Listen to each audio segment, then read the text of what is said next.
আজ তৈরি করব চুনোপুঁটির পাতুরি, যাকে বলে দেশি পুঁটি মাছ।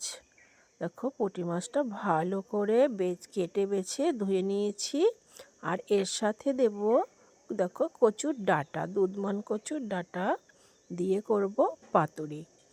মাছটাকে খুব সুন্দর ধুয়ে টুয়ে রেখে এর সাথে আমি দিয়ে দেব খানিকটা নুন আর হলুদ,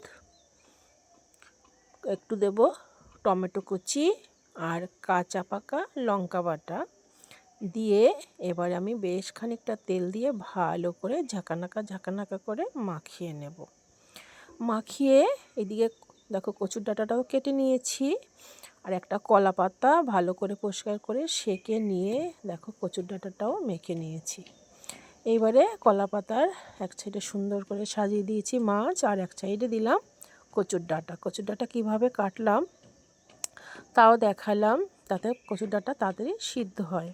মাছটা কিন্তু আমার ফাইনালি প্রায় হয়ে এসেছে, আর দেখলেই বোঝা যাচ্ছে যে ওই সাইডটা লাল লাল দাগ লেগে গেছে।